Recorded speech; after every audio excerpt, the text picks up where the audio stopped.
Hi guys! So this is the update about my thyroid nodule. Tinanggal na yung thyroid ko dahil meron siyang thyroid sa gitna. At dalawang biopsy na ako before, year 2021 and year 2022. And ang lumabas is undetermined atypical. Or hindi siya mabanggit or hindi siya matukoy kung benign ba or cancerous. So this January 2026, EMT ko, pinabiopsy niya ulit, and it happens na ang lumabas is ano na siya, thyroid's 5 and suspicious na siya sa carcinoma.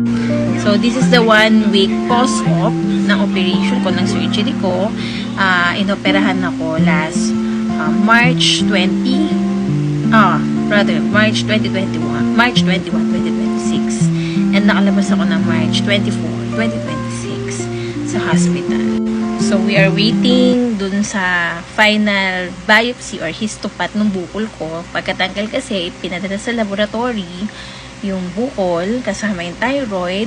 Dun malalaman kung cancerous ba siya or benign. Pero syempre, praying and hopefully na benign. Kasi kung hindi siya benign, kailangan ko mag-RAI or radioactive iodine. So, I think tatlong araw ka daw nun sa hospital and mag-isa ka lang. Tapos may mga iinumin kang gamot. I don't know how, pero hopefully I'm praying na sana benign siya. So today March 28, 2026, tatanggalin na yung tahi nung opera ko.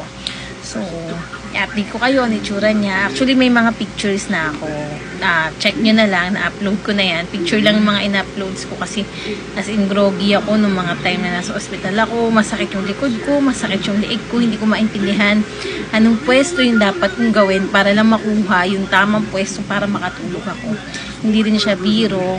For me, actually, yeah, it's a major operation. Major surgery siya, sorry. Kasi, that time, ang tagal, 5 years ko na itong kasama, pero,